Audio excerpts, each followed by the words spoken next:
r/confession. My father called me the dumb one, so I exposed his fake degree. You're just not cut out for analytical thinking like your brother and sister, my father said, not even looking up from his laptop as I tried to explain my senior thesis project. Some people are book smart, others are, well, you'll figure out your path eventually. I stood there in his home office, surrounded by his framed MBA diploma from Wharton and various business achievement plaques, feeling that familiar burn in my chest. At 22, I just graduated with a 3.7 GPA in computer science, but somehow I was still the dumb one in his eyes. My older brother Mark had his law degree, my sister Sarah was finishing her medical residency, and then there was me, the disappointment who apparently couldn't grasp real intellectual concepts. Dad, I'm trying to tell you about the AI algorithm I developed. It's actually being considered for publication in. That's nice, honey. He finally glanced up, giving me that patronizing smile I'd grown to hate. But let's be realistic about your capabilities. Not everyone can handle complex problem solving like those of us with advanced business training. When I was getting my MBA, the analytical reasoning required was. I tuned out. I'd heard this speech 1,000 times. How his Wharton education taught him to think critically. How his advanced degree meant he understood intellectual rigor in ways I never could. How I should be grateful for his honest assessment of my limitations instead of getting defensive. The worst part? I'd started believing him. Despite my achievements, despite my professor's praise, despite landing a job at a top tech company before graduation, his voice was always there in my head, whispering that I wasn't smart enough, that I was fooling everyone, that eventually they'd all realize what he'd known all along. That's why I almost didn't go to his company's retirement party for Bob Henderson last month. Dad had insisted I come along to network with real professionals, which I knew was code for watch how actual intelligent people interact while you stand in the corner. But Mom made me promise to go, so I suffered through 2 hours of Dad introducing me as his other child while going on and on about Mark's cases and Sarah's surgical rotations. I was getting a drink when Bob approached me, slightly tipsy and nostalgic. Your old man's done well for himself, he said, clapping me on the shoulder. Though I always felt bad about what happened back in '89. What happened? Oh, you know, when he had to drop out of business school. Family emergency with his dad, I think. Never got to finish. Bob shook his head sadly. Always wondered what would have happened if he'd been able to complete that MBA program. Brilliant guy, but life gets in the way sometimes, you know. The drink slipped from my hand, ice cubes scattering across the floor. Drop out? I managed to croak. Yeah, from Wharton. Real shame. But hey, he's done fine without the piece of paper, right? Success speaks for itself. I mumbled something about needing the bathroom and spent the next 10 minutes staring at myself in the mirror, my mind racing. 33 years. He'd been lying for 33 years. Every time he'd made me feel stupid, every comparison to his superior education, every dismissal of my achievements, it was all built on a lie. The family reunion is next weekend. Everyone will be there, aunts, uncles, cousins, grandparents. Dad's already planning to give his annual speech about the importance of education and intellectual achievement. I think it's time everyone learned the truth about his Wharton MBA. The week dragged by like torture. Every interaction with Dad felt surreal, like I was watching him through a funhouse mirror that distorted everything I thought I knew about my family. Tuesday night at dinner, he launched into another lecture about intellectual honesty when my cousin posted something on Facebook about considering dropping out of college. Education is everything, he said, cutting his steak with surgical precision. A degree from a prestigious institution opens doors and shapes how you think. It's the foundation of credibility. Mom nodded along while I pushed food around my plate, fighting the urge to scream. The audacity was breathtaking. Here was a man who'd built his entire identity around a lie, preaching about honesty and credibility. Speaking of education, he continued, I was thinking for the reunion speech this year, I might talk about the correlation between academic achievement and life success. Really drive home the importance of intellectual rigor for the younger generation. My fork scraped against the plate. That sounds illuminating. He beamed at what he thought was my admiration. I've been working on some statistics about graduate degree holders versus. How exactly do you plan to structure that? I interrupted, my voice steadier than I felt. The speech, I mean. Dad's eyes lit up. He loved nothing more than explaining his superior strategic thinking. Well, I thought I'd start with my own journey through business school, the challenges of Wharton's analytical framework, then transition into broader societal data. The lies rolled off his tongue so easily. 33 years of practice, I supposed. But Wednesday brought a complication I hadn't anticipated. I was researching on my laptop, trying to find more concrete evidence of Dad's deception, when Mark called. Hey, little bro, Dad mentioned you seemed interested in his reunion speech. That's new for you. My stomach dropped. Of course Dad had noticed my sudden attention. Just curious about his approach, I guess. Right. Mark's lawyer voice kicked in, that careful, probing tone that meant he sensed something. You've been weird lately. Mom's worried. Dad thinks you might finally be maturing and taking an interest in intellectual discourse. The irony was suffocating. Maybe I am. Look, I know Dad can be tough on you sometimes, but he means well. We all have different strengths. You don't need to prove anything to anyone. Easy for him to say. Mark had never been called stupid, never had his achievements dismissed, never been the family disappointment. But his concern made me pause. Was I about to blow up our entire family dynamic over something that happened decades ago? Thursday brought another wrinkle. Sarah called, excited about bringing her new boyfriend to the reunion. I really want Dad to like Trevor, she gushed. You know how he is about first impressions and intellectual conversations. Trevor went to community college, and I'm worried Dad might be, judgmental. My chest tightened. I knew exactly how Dad would treat Trevor, with the same subtle condescension he'd shown me for years, the same dismissive attitude toward anyone he deemed intellectually inferior. All while hiding behind credentials he didn't actually possess. By Friday, I'd barely slept in 3 days. The family reunion was tomorrow, and I still hadn't decided exactly how to handle the revelation. Part of me wanted to stand up during his speech and expose him publicly. Another part wondered if I should confront him privately first, give him a chance to explain. But the biggest part of me, the part that had been beaten down and dismissed for years, just wanted him to feel as small as he'd made me feel. I spent Friday night staring at the ceiling, knowing that by tomorrow evening, nothing in our family would ever be the same. The morning of the reunion, I woke up with my heart hammering against my ribs. I'd finally fallen asleep around 4 a.m., only to dream about Dad's face when I exposed him, sometimes shocked, sometimes furious, sometimes crumbling with shame. None of the scenarios felt satisfying anymore. I was nursing my second cup of coffee when my phone buzzed. A text from my cousin Jake. Can't wait to hear Uncle Richard's speech today. Dad says he always talks about his fancy business school. Maybe he can give me some advice about my MBA applications faced with tears of joy. My stomach lurched. Jake was a good kid, 20 years old and working 2 jobs to save money for graduate school. He'd always looked up to Dad, asked him questions about business strategy and career planning. How many family members had Dad mentored over the years using fake expertise? How many decisions had been influenced by his fraudulent authority? Another text, this one from Aunt Linda. Richard's been such an inspiration to our family. When Danny was struggling in high school, your father's talk about the importance of education really motivated him. We're so grateful to have someone with his background to guide the kids. I set my phone down with shaking hands. This wasn't just about Dad and me anymore. He'd positioned himself as the family's educational guru, the success story everyone should emulate. His lie had infected everything, created false expectations and skewed perspectives across our entire extended family. Mom found me sitting at the kitchen table, staring into space. Honey, you need to start getting ready. We have to leave in 2 hours. She paused, studying my face. Are you feeling all right? You look pale. Just nervous about seeing everyone, I managed. She sat down across from me, reaching over to squeeze my hand. You know, your father's really proud of you. He doesn't always express it well, but landing that job at Technova is a huge achievement. He's been bragging about it to everyone at work. The revelation hit me like a slap. What? Oh yes, he tells everyone about his child, a software engineer. He keeps a copy of your job offer letter in his desk drawer. Mom smiled warmly. I think he regrets being so hard on you growing up. This speech today, I suspect he's planning to highlight your accomplishments too. The room started spinning. All this time, I thought he was ashamed of me, but he'd been proud. The cognitive dissonance was overwhelming. If he actually respected my achievements, why did he spend years making me feel worthless? And why was he planning to celebrate me using credentials he didn't possess? My phone rang, Sarah calling. Emergency, she said without preamble. Trevor's car broke down, so Dad offered to drive us to the reunion. They're going to spend 45 minutes in a car together. I need damage control ideas. What kind of damage control? I don't know, conversation topics that'll make Dad respect him. Trevor's smart, but he gets intimidated by academic credentials. When I told him about Dad's MBA from Wharton, he practically had a panic attack. There it was again, the lie rippling outward, affecting innocent people. Trevor would spend the drive feeling inadequate because of Dad's fictional superiority. Just like I had for years. Sarah, what if I told you Dad wasn't as perfect as he seems? A long pause. What do you mean? Before I could answer, I heard Dad's voice in the background of her call. Ready to go, Trevor? Fair warning, I might pick your brain about market analysis during the drive. Always interesting to get fresh perspectives, especially from someone still developing their analytical framework. That condescending tone I knew so well. The subtle put-down disguised as friendly interest. Never mind, I told Sarah. Have a safe drive. I hung up and stared at my reflection in the black phone screen. In 3 hours, I'd be surrounded by family, watching Dad manipulate and condescend while hiding behind stolen credentials. The question wasn't whether to expose him anymore. The question was whether I could live with myself if I didn't. The reunion was being held at my Uncle Tom's house, the same sprawling suburban home where we'd gathered every summer for the past 15 years. As Mom and I pulled into the driveway, I could see Dad's car already there. He'd beaten us because of the detour to pick up Sarah and Trevor. My palms were sweating as I grabbed the potato salad from the back seat. There's my favorite nephew. Uncle Tom boomed, wrapping me in a bear hug before I'd even made it to the front door. Your dad's been telling everyone about your big shot tech job. We're so proud of you, kiddo. Inside, the house buzzed with the familiar chaos of family gatherings. Kids ran between adults' legs while my aunts coordinated side dishes in the kitchen.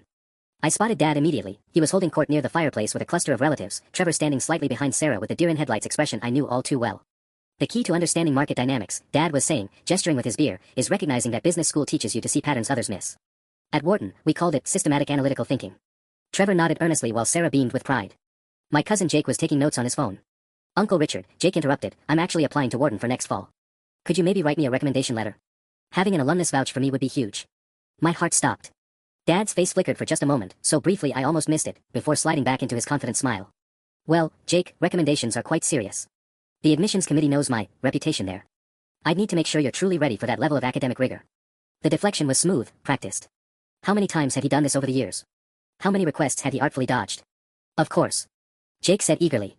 Maybe we could talk about what they're really looking for. I mean, you'd know better than anyone what separates successful candidates from the rest. I watched Dad's jaw tighten almost imperceptibly. Perhaps after dinner, nephew. These conversations require proper attention. Across the room, I caught sight of my grandmother sitting alone on the couch, looking frail but alert. She'd always been sharp, a retired librarian with an encyclopedic memory and zero tolerance for nonsense.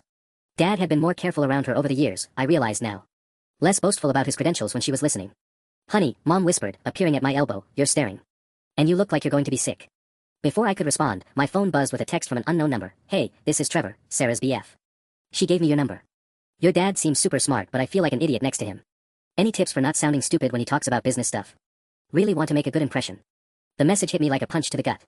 Here was this sweet guy, probably perfect for my sister, torturing himself over imaginary intellectual inadequacy because of dad's fictional achievements. I was still staring at the text when cousin Danny appeared beside me. Dude, your dad is like a legend in our family, you know that? When I was failing calculus junior year, he sat me down and explained how mathematical thinking works at the graduate level. Totally changed my perspective on learning. Really? I managed. Oh yeah. He said his business school training taught him to break down complex problems systematically. I ended up getting into engineering because of that conversation. Danny grinned. I know he's tough on you sometimes, but having someone that accomplished in the family is incredible. Not everyone has a Wharton MBA for a dad. The lies were everywhere, woven into our family's history like poison threads. Every success story, every piece of advice, every moment of inspiration, all built on deception. And in 2 hours, Dad would give his speech about integrity and education while my entire family hung on every fraudulent word.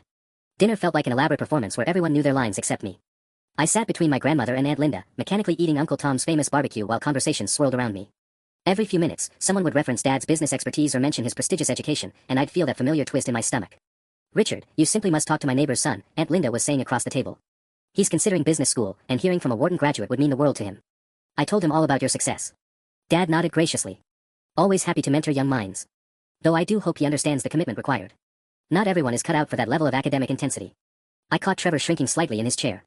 Sarah squeezed his hand encouragingly, probably thinking Dad's intimidating presence was just typical protective father behavior rather than the calculated intellectual bullying I'd endured for years. My phone vibrated again. Another text from Trevor. Is your dad always this intense about education?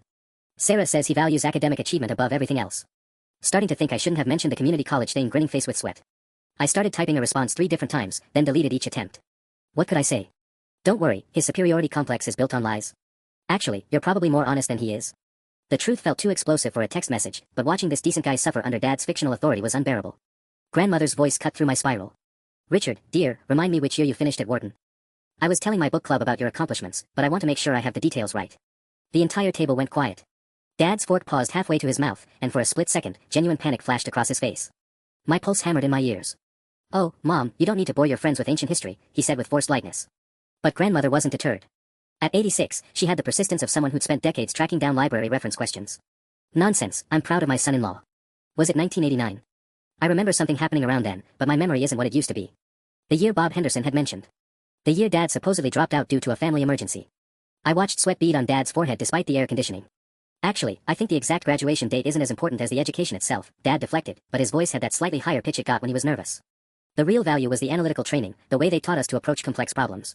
He launched into another practiced monologue about Wharton's curriculum, but I could see cracks forming in his composure. Grandmother was still watching him with those sharp librarian eyes, the kind that could spot inconsistencies from across a crowded reading room. Jake pulled out his phone. I should totally look up your graduation year for my application essay. I want to mention how inspiring it's been having a successful alum in the family. What was your class called again? The color drained from Dad's face. Jake, really, these details aren't necessary. Class of 89, 90. Jake was already typing. The Wharton website has all the alumni directories. This is so cool, I can probably find your picture in the class archives. I felt like I was watching a slow-motion car crash. Dad's carefully constructed world was about to crumble, and it wouldn't even be because of my planned revelation. His lies were collapsing under the weight of a curious teenager with a smartphone and a grandmother with a good memory. Uncle Tom started clearing plates, oblivious to the tension. All right, everyone, let's move to the living room for Richard's annual wisdom speech. Jake, put that phone away, you can research later. But Jake was frowning at his screen now, and grandmother was still watching Dad with growing suspicion. The speech was supposed to start in 15 minutes. The living room filled with the comfortable chaos of family members finding seats, but I felt like I was trapped in a nightmare. Jake was still frowning at his phone while grandmother watched Dad with increasing suspicion. Meanwhile, Dad kept glancing between them with barely concealed panic, his usual confidence cracking like old paint. Uncle Richard, Jake said slowly, his voice cutting through the chatter, this is weird. I'm looking at the Wharton alumni directory, and I can't find your name anywhere in the late 80s classes. The room didn't go silent immediately, conversations continued around us, but I felt the shift in energy like a sudden drop in barometric pressure. Sarah looked confused. Trevor seemed relieved that attention was off him. Mom was arranging flowers and hadn't heard. Technology, Dad said with forced laughter, loosening his collar. Those old databases are notoriously incomplete. Half my classmates aren't listed properly. But grandmother leaned forward, her eyes sharp as steel. Richard, what was your advisor's name? I remember you mentioning Professor something or other when you were supposedly studying there. The word supposedly hung in the air like a blade. Dad's face had gone pale, and I could see a thin sheen of sweat on his forehead. For the first time in my life, I almost felt sorry for him. Almost. Mom, my actual mother called from across the room, could you help me with the coffee? Richard needs to prepare for his speech. Dad seized the escape route. Yes, I should review my notes. Big speech tonight about integrity and education. The irony was so thick I could taste it. As the adults busied themselves with post-dinner cleanup, Jake pulled me aside, his phone still in his hand. Dude, this is really strange. I've checked 3 different alumni databases, tried different name spellings, even looked at incomplete degree records. Your dad's not in any of them. He lowered his voice. And I found this weird thing, there's a Richard Davidson who dropped out in 1989, but his middle initial is wrong and he's from Oregon, not here. My heart pounded. Maybe you should ask him directly. I tried, but he keeps deflecting. And why would he lie about something like that? It's not like anyone would fact-check a degree from 30 years ago. Except someone just had. Across the room, I watched Dad fumbling with index cards, his usual pre-speech confidence nowhere to be found. Sarah was helping Trevor find a good seat, completely oblivious to the drama unfolding. Mark was on a work call in the kitchen, missing everything as usual. My phone buzzed with a text from an unknown number. This is Bob Henderson. Ran into your mother at the grocery store yesterday and she mentioned the family reunion. Hope your father's doing well. Still feel bad about him having to leave school when his dad got sick. Such a shame he never got to finish that MBA program. I stared at the message, my hands trembling. Bob had just handed me concrete evidence of Dad's deception, delivered with perfect timing. But now that the moment was here, I felt paralyzed. Watching him sweat and stumble had drained away my anger, replacing it with something more complicated. Places, everyone. Uncle Tom announced. Time for Richard's annual Pearls of Wisdom. The family gathered in a loose semicircle around Dad, who stood near the fireplace with his fake diploma probably hanging just 20 feet away in his home office. His hands shook slightly as he shuffled his note cards. Before we start, Grandmother said clearly, I'd love to hear more about your time at Wharton, Richard. You know, I was thinking of donating to their library in honor of your achievement. What building were your classes in again? Dad's eyes found mine across the room, and for a split second, I saw something I'd never seen before, genuine fear, and maybe even a plea for help. The speech was about to begin, and everything was falling apart. The moment stretched like a taut wire about to snap. Dad stood frozen at the front of the room, index cards trembling in his hands, while Grandmother waited for an answer that would either save or damn him. The family chatter died down as people sensed something was wrong. Well, Dad started, his voice cracking slightly. The campus was quite large, you know. Many different buildings. Huntsman Hall. Jake offered helpfully, reading from his phone. That's where most of the MBA classes are held according to their website. Dad's face went ashen. Yes, that sounds familiar. But Grandmother's librarian instincts were fully activated now. Huntsman Hall wasn't built until 1999, Richard. I looked it up when I was considering that donation. Her voice carried the quiet authority of someone who'd spent decades catching people in research lies. Where exactly did you attend classes in 1989? The room fell completely silent. Even the kids stopped running around. I could hear the kitchen clock ticking from 3 rooms away. Dad opened his mouth, then closed it, looking like a fish gasping for air. Mark appeared in the doorway, finally off his work call. What's going on? Dad, you look like you've seen a ghost. Your father was just telling us about his time at Wharton, Grandmother said with deceptive sweetness.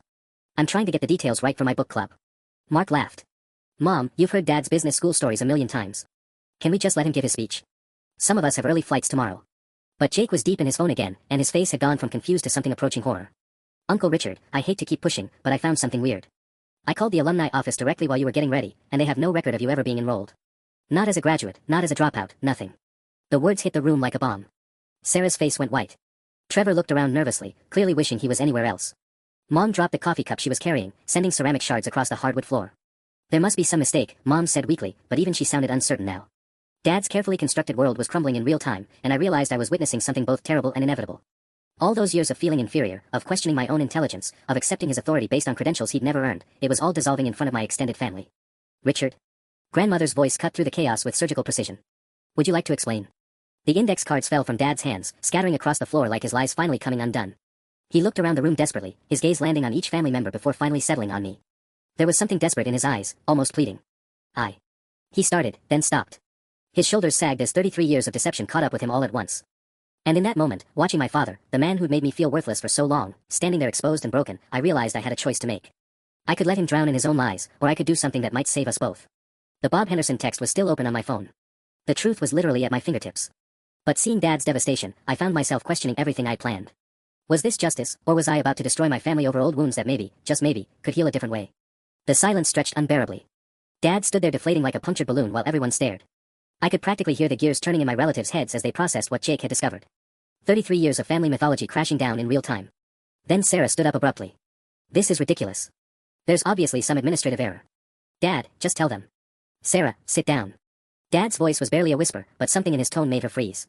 For the first time in my life, he sounded completely defeated. Mark stepped forward, his lawyer instincts kicking in. Okay, let's everyone take a breath. Dad, what's going on here?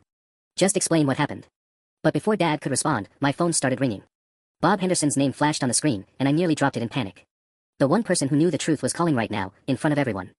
Answer it, Grandmother said firmly. Maybe Mr. Henderson can clear this up. My hands shook as I looked at Dad. His eyes were wide with terror, silently begging me not to take the call. This was it, the moment I'd been planning for weeks. All I had to do was answer and let Bob tell everyone what he told me at the retirement party. It's probably not important, I stammered. Answer the phone, Jake insisted, his teenage sense of justice fully activated. If Uncle Richard really went to Wharton, what's the problem? The ringing seemed to get louder. Around the room, I could see varying levels of suspicion and confusion on my family's faces. Mom looked like she might faint. Sarah was staring at Dad with growing horror. Trevor had somehow managed to make himself invisible in the corner. Then Uncle Tom's voice cut through everything. Wait a minute. Richard, didn't your dad die in 1987? I remember because it was right after Danny was born. We came to the funeral. Another piece clicked into place. If Grandpa died in 1987, there was no family emergency in 1989 that would have forced Dad to leave school. The timeline of his lie was falling apart from multiple directions. Dad's face went from pale to gray. Tom, please. No, I remember this clearly because Mom was so worried about you handling the grief while starting your business career. You'd already been working for 3 years by then. The phone stopped ringing, then immediately started again. Bob Henderson wasn't giving up.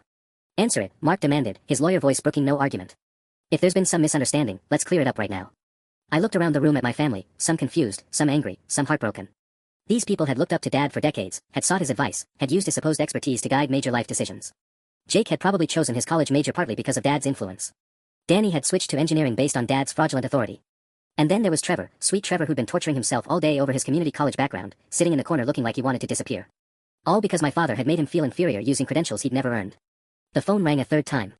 I'll answer it, Dad said suddenly, his voice hollow. He reached for my phone with shaking hands.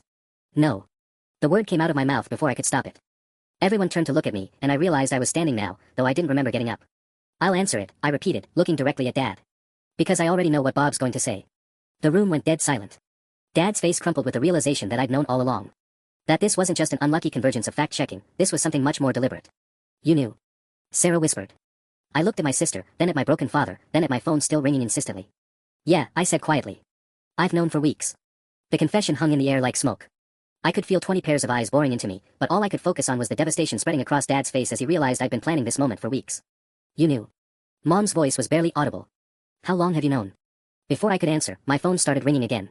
Bob Henderson, persistent as always. This time, Mark reached over and snatched it from my hands. I'm answering this, he declared, swiping to accept the call before anyone could stop him. Hello, Mr. Henderson. This is Mark, Richard's son. We're having a family discussion about my father's education, and we could use some clarification. I watched Dad's knees buckle slightly. He grabbed the mantelpiece for support, looking like he might collapse entirely. The cruel irony wasn't lost on me. For years, he'd made me feel small and worthless, and now he was the one crumbling under scrutiny. Aha, Mark was saying into the phone, his expression growing darker. 1989, yes, I see. A family emergency with his father, but Mr. Henderson, my grandfather died in 1987. The room temperature seemed to drop 10 degrees. Sarah made a small, wounded sound. And he never went back to finish. Mark's lawyer voice was ice cold now. I see. Thank you for clarifying. He ended the call and slowly turned to face Dad, who looked like a man watching his execution. 34 years, Mark said quietly.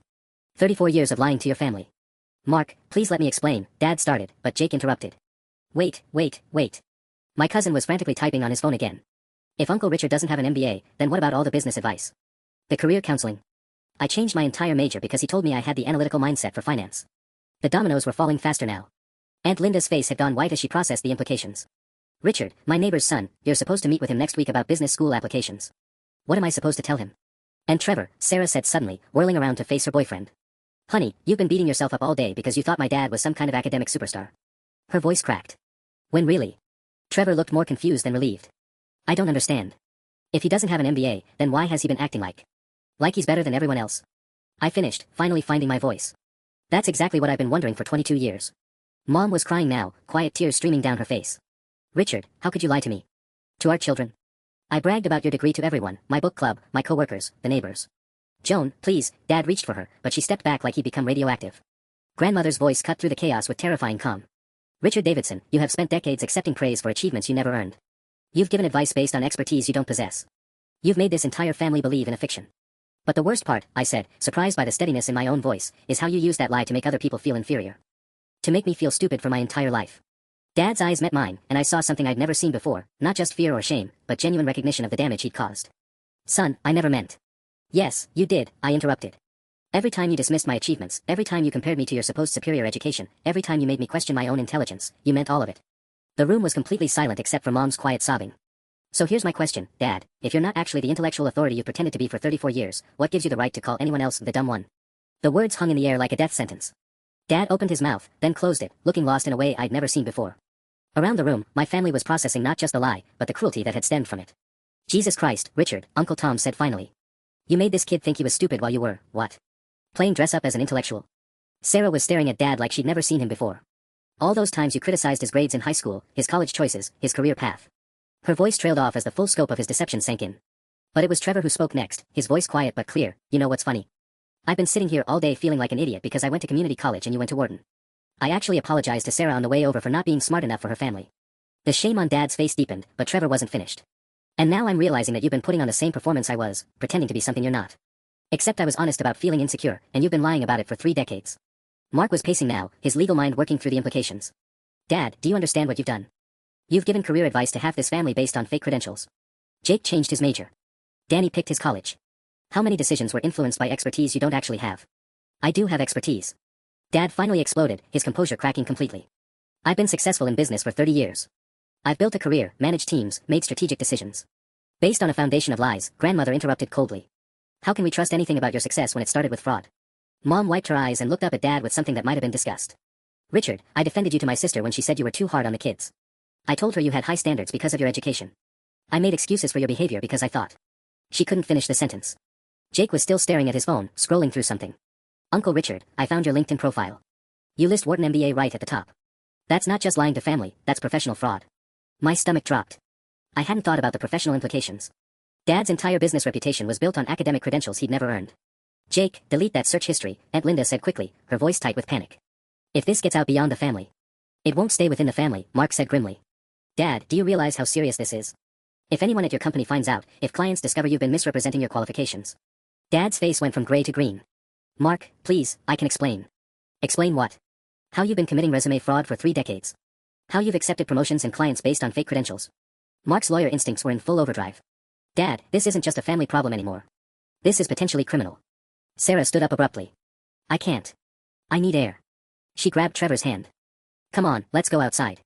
As they headed for the door, I heard Trevor say quietly, your family's more messed up than mine, and my dad's been to prison twice. The brutal honesty of it made me want to laugh and cry at the same time. Mom was staring at Dad like he was a stranger. 34 years of marriage, Richard. 34 years, and I never knew who I was really married to. And suddenly I realized that my plan for revenge had spiraled completely out of control, threatening to destroy not just Dad's reputation, but our entire family. The weight of what I'd unleashed hit me like a physical blow. This wasn't the clean, satisfying revenge I'd imagined. This was a family apocalypse, and I was ground zero. Stop, I said, my voice cutting through Mark's legal analysis and Mom's quiet devastation. Everyone just, stop. But Jake wasn't listening. He was frantically typing on his phone, his face flushed with the righteousness of youth. I'm screenshot all of this. Uncle Richard, you gave me advice about integrity in my college essays. You told me honesty was the foundation of character. Jake, put the phone down, I said more firmly. Why should I? He's been lying to us for my entire life. Jake's voice cracked with betrayal. Do you know how many times I've told people my uncle went to Wharton? How many times I've used his success story in scholarship applications? Dad looked like he was going to be sick. Jake, please, I never wanted to hurt anyone. But you did. Aunt Linda snapped, her protective mama bear instincts kicking in. My son has been bragging about having a Wharton graduate in the family for years. His college counselor knows. His teachers know. How do we explain this? Uncle Tom was shaking his head slowly. Richard, I vouched for you with my business partners. When they needed strategic consulting, I recommended you based on your credentials. If they find out. They won't find out, Dad said desperately. This stays in the family. Please, you have to understand. No, Mark interrupted, his lawyer brain fully engaged now. Dad, you don't get it. This isn't just about embarrassment anymore. You've potentially defrauded clients, employers, everyone who hired you thinking you had qualifications you don't possess. Mom stood up abruptly, her face pale but determined. I need to call Patricia. Joan, no, Dad reached for her again. Patricia from my book club. Her husband just hired your company for their expansion project specifically because I told him about your MBA. He's investing $2 million based partly on your supposed expertise. The room went dead silent. Even Jake stopped typing. 2 million. Mark repeated slowly. Mom nodded, tears streaming down her face again. I bragged about your credentials, Richard. I told him you were the smartest businessman I knew, educated at the best schools. He trusted my word. Dad's knees finally gave out. He sank into the nearest chair, his head in his hands. Patricia's husband. Jim Morrison. The Morrison Group project. Oh God. Dad, please tell me you're not saying what I think you're saying, Sarah's voice came from the doorway. She and Trevor had apparently heard the commotion and come back inside. The Morrison contract is our biggest account, Dad whispered. If we lose it. You could lose everything, Mark finished grimly. The house, your savings, potentially face criminal charges for fraud. But it was grandmother who asked the question that made my blood run cold. Richard, exactly how many people and businesses have you deceived over the years? How far does this go? Dad looked up at her with hollow eyes. I don't know. I stopped counting years ago. Trevor cleared his throat awkwardly. Not to make this worse, but didn't you tell Sarah you were going to help me apply for business school? You offered to review my essays and write a recommendation letter. Sarah's face crumpled. Oh honey, I'm so sorry. I thought you were getting help from someone qualified. Who's going to help Jake now? Aunt Linda demanded. His applications are due in 2 months. We've been planning on Richard's guidance this whole time. The ripple effects kept spreading, each new revelation adding another layer of devastation. I watched my father shrinking smaller and smaller as the true scope of his deception became clear. And suddenly I realized this wasn't just about our family anymore. This was about everyone Dad had touched with his lies over 3 decades. Dad, I said quietly, how many other people are out there making major life decisions based on advice from credentials you never earned? He didn't answer, but the look of absolute terror in his eyes told me everything I needed to know. This was so much bigger than I'd ever imagined. The silence stretched until Uncle Tom's phone started buzzing. He glanced at it, frowned, then looked up with confusion. Richard, why is Jim Morrison calling me? He says there's some kind of emergency with your consulting contract. Dad's face went white as a sheet. Don't answer it. But Tom was already swiping to accept. Jim. What's going on? His expression shifted from confusion to alarm as he listened. What do you mean inconsistencies in the proposal? Richard's right here, actually. Hang up, Dad whispered desperately, but Tom was already walking toward the kitchen for better reception, his voice fading as he tried to calm down an apparently very upset client. Jake looked up from his phone with growing excitement. Uncle Richard, I think we have bigger problems. I just found this forum where people discuss business school alumni networks, and someone posted about you specifically. What? Mark and I said simultaneously. Look at this. Jake turned his phone around to show us a Reddit thread titled Fake MBA Alert. Has anyone verified Richard Davidson's credentials? Posted 3 hours ago. Someone named Wharton Allen 92 says they've been suspicious for months because Dad never shows up at any alumni events and doesn't know basic things about the campus. My stomach dropped to my feet. 3 hours ago. But we just figured this out. Someone else has been investigating, Mark said grimly, reading over Jake's shoulder. Jesus Christ, Dad, look at this thread. There are dozens of comments. People have been talking about this for weeks. Sarah grabbed the phone, scrolling frantically. Oh my God.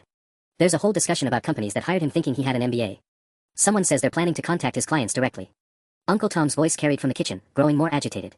Jim, I don't understand. What inconsistencies? Richard's been in business for 30 years. Dad looked like he was having a panic attack, hyperventilating in his chair. This can't be happening. This can't be happening. Dad, it gets worse, Jake said, his voice shaking as he continued reading. Someone posted your LinkedIn profile. And your company bio. And, oh no. They found your speaker profile from that business conference last month where you talked about leveraging your MBA for strategic thinking. Mom made a strangled sound. Richard, you gave a speech about having an MBA. To 300 business leaders, Jake confirmed, reading from the thread. It's on YouTube. Someone linked to it. The comments. He trailed off, his face pale. What do the comments say? Mark demanded. They're calling him a fraud. They're saying people like him are why business education gets a bad reputation. Someone recognized him and said they're forwarding this to his company's board of directors. The room started spinning. This wasn't just a family revelation anymore, this was going viral in real time. Dad's deception was being exposed to the entire business community while we sat here processing it. Uncle Tom returned from the kitchen, his face grim. Richard, Jim Morrison is pulling the contract. He says there are rumors circulating that you misrepresented your qualifications. He wants nothing to do with the potential liability. That's $2 million, Mom whispered. Tom's phone rang again. Then Aunt Linda's. Then Mark's. Word is spreading fast, Mark said, declining his call. Dad, I think you need to contact a lawyer. And not me, I'm too close to this. You need someone who specializes in professional fraud cases. Jake was still scrolling, his eyes wide with teenager fascination at watching an adult's life implode in real time. Uncle Richard, there's a whole Twitter hashtag now. Hashtag FakeMBAGate. Someone posted a photo of you from that conference with the caption, when your whole career is built on lies. Dad finally looked up at me, and in his eyes I saw something that made my chest tighten with unexpected guilt. Not just fear or shame, but a desperate question, was this what you wanted? And honestly, I wasn't sure anymore. The notifications kept coming. Jake's phone buzzed every few seconds with new comments, new shares, new people discovering Dad's deception. I watched the numbers climb in real time, dozens of comments becoming hundreds, then thousands. Uncle Richard, Jake said, his voice barely above a whisper, someone just posted your home address. They're calling for people to visit the fraud in person. Mom's face went completely white. Our address. Richard, they know where we live. Before Dad could respond, our own house phone started ringing. Then Mom's cell. Then the landline again. The sound was relentless, overlapping in a cacophony that made everyone jump. Don't answer anything, Mark said sharply, but it was too late, Aunt Linda had already picked up her phone. Hello. Who is this? Her face went from confused to horrified. No, I will not comment on my brother-in-laws. How did you get this number? She hung up and stared at us. That was a reporter. From the Business Journal. They want a statement about Richard's pattern of academic fraud. Uncle Tom's phone buzzed with a text. He glanced at it and swore under his breath. Richard, my business partner wants to know if our company ever used your services. He's getting calls from clients asking about our association with the fake MBA guy. The domino effect was accelerating beyond anything I'd imagined. This wasn't just about Dad anymore, it was threatening everyone connected to him. We need to leave, Dad said suddenly, standing on shaky legs. Joan, kids, we need to go home now. Before the reporters show up here too. But Sarah shook her head. Dad, I can't go home with you right now. I can't even look at you. She turned to Trevor. Can you drive me to Jessica's house? I need time to think. Of course, Trevor said gently, then looked at Dad with something that might have been pity. For what it's worth, sir, I understand feeling like you need to be more than you are. But lying about it, that just makes everything worse. The simple honesty in Trevor's voice seemed to break something in Dad. He sank back into his chair, covering his face with his hands. Jake's phone buzzed again, and this time his face went dead white. Oh no. Oh no no no. What now? Mark demanded. Someone found my college application essays. The ones where I wrote about being inspired by my uncle who graduated from Wharton. Jake's voice was shaking. They're posting screenshots. The admissions office is tagged. People are saying I committed fraud too. Aunt Linda shot out of her chair like she'd been electrocuted. What? Jake, you didn't know Richard was lying. But how do I prove that? Jake's teenage confidence had completely crumbled. My entire college application is built around having a successful MBA graduate in the family. What if they revoke my acceptance? What if they think I'm a liar too? The innocent victims kept multiplying. I watched my cousin, a genuinely good kid who'd never hurt anyone, realize his future might be destroyed because he believed our family's lies. This has to stop, I said, my voice cutting through the chaos. We have to find a way to contain this before it destroys everyone. But Mark was already shaking his head. You can't put the genie back in the bottle. Dad's deception is out there now, and the internet doesn't forgive or forget. This is going to follow our family for years. Mom's phone rang again. This time she answered it, and I could hear a man's aggressive voice even from across the room. Is this the wife of the fake Wharton graduate? Do you have any comment on your husband's fraud? Mom hung up and started crying again, but these were different tears, angry, humiliated tears. Richard, she said, her voice deadly quiet, I want you out of my house tonight. I don't care where you go, but I can't have reporters calling our home because of your lies. And suddenly I realized that in my quest for revenge, I hadn't just destroyed Dad's life. I'd destroyed our entire family. The notifications didn't stop. If anything, they got worse. By the time we'd been sitting in Uncle Tom's living room for another 20 minutes, Jake's phone was buzzing constantly with updates from what had become a full-blown internet witch hunt. They found Dad's company website, Jake reported, his voice hollow with shock. Someone's going through every project bio, every client testimonial that mentions his MBA. They're contacting the clients directly. Dad had gone completely catatonic, staring at his hands while his entire professional life disintegrated in real time. Mom sat across the room like she was trying to put as much physical distance between them as possible. Then Uncle Tom's landline rang, and the caller ID made everyone freeze. Westfield Police Department. Why would the police be calling? Aunt Linda whispered. Tom answered cautiously. Hello. Yes, this is Tom Richardson. What? No, my brother-in-law Richard is here, why would you? Okay, yes, I understand. He hung up and turned to face us, his expression grim. Richard, someone reported suspicious activity at your house. Apparently people are driving by, taking pictures, leaving things on your porch. The police want to know if you're okay and if you plan to file harassment charges. Mom's face crumpled. They're at our house. Richard, what have you done to us? But before Dad could respond, Mark's phone rang. He glanced at the caller ID and his face went white. It's my law firm. Why would they be calling me on a Saturday? He answered reluctantly. Hello. Yes, this is Mark. What do you mean there's been an inquiry? We all watched as Mark's expression shifted from confusion to horror. No, sir, I had no knowledge of any misrepresentation. Yes, I understand the firm's reputation is paramount. No, sir, I don't think recusal is necessary, but I understand your concern. He ended the call and stared at Dad with undisguised fury. Someone contacted my firm to ask if I knew about your fake credentials. They wanted to know if I'd ever vouched for your qualifications in any legal capacity. Dad, you've now potentially damaged my career too. The scope kept expanding. It wasn't just Dad's lie anymore, it was contaminating everyone connected to him like some kind of toxic spill. Sarah's phone buzzed with a text, and she glanced at it with growing alarm. Trevor, we need to go. Now. What's wrong? Trevor asked. Someone found your LinkedIn profile. Since you're tagged as being in a relationship with me, they're speculating about whether you're part of the family fraud. People are commenting on your community college background, saying. She couldn't finish the sentence. Trevor's face went pale. What are they saying? That you're probably lying about your education too. That our whole family is fraudulent. Sarah's voice cracked. Honey, I'm so sorry. This is exactly what you were worried about, and now it's so much worse. Jake looked up from his phone with fresh panic. It's spreading to other platforms. Someone made a TikTok about how to spot fake degree holders using Uncle Richard as the example. It has 50,000 views already. 50,000. Mom repeated faintly. And climbing. The comments are, they're really mean. People are posting photos of their own real degrees and making fun of Dad. Someone said they're going to make this into a case study for their business ethics class. I felt like I was watching a slow-motion natural disaster. Each new update brought fresh devastation, and there was no way to stop it. The revenge I'd planned had mutated into something monstrous, consuming innocent people alongside the guilty. Then grandmother spoke for the first time in 20 minutes, her voice cutting through the chaos with terrifying clarity. Richard, I need to ask you something, and I want a completely honest answer. She fixed him with those sharp librarian eyes. How many other lies have you told us over the years? Because if this comes out, they're going to investigate everything about your life. Dad finally looked up, and the expression on his face made my blood run cold. There was more. Somehow, impossibly, there was more. There's more, Dad whispered, his voice so quiet we all had to lean forward to hear him. The degree, that's not the only thing. The silence that followed was deafening. Even Jake's phone seemed to stop buzzing for a moment, as if the internet itself was holding its breath. Richard, what else? Grandmother's voice could have cut glass.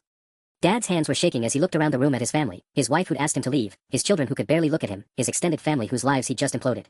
The military service on my resume. I was never deployed. I worked in supply chain management at a base in Georgia for 2 years. His voice got smaller with each confession. And the consulting awards my company displays. I bought them online. They're fake too. Mom made a sound like she'd been physically struck. Richard, your father's Purple Heart that you said inspired your service. Grandpa was never in combat, Dad admitted, his voice breaking. He was a cook in the peacetime Navy. I wanted to be impressive. I wanted people to respect me. Mark stood up so abruptly his chair fell over. Dad, do you understand what you've done? Military valor theft is a federal crime in some cases. If someone reports this. But I wasn't listening to Mark anymore. I was watching my father, this man who'd made me feel worthless for 22 years, completely collapse under the weight of his own lies. And suddenly, all I felt was exhausted. Stop, I said, standing up. Everyone just, stop. The room went quiet, all eyes turning to me. This ends now, I continued, my voice steadier than I felt. Jake, delete those screenshots. Mark, no more legal advice. Everyone else, stop making phone calls and spreading this further. But he lied, Jake started. Yes, he did. For decades. And it was wrong. I looked directly at Dad. But destroying our entire family won't fix anything. I pulled out my phone and opened the Reddit thread that had started this avalanche. I'm going to post something, and then we're all going to figure out how to move forward. My hands shook as I typed, this is Richard Davidson's son. My father made terrible choices that hurt his family and others. He's going to make this right by contacting everyone he misled professionally and personally. But posting our address and threatening family members who had no knowledge of his deception needs to stop.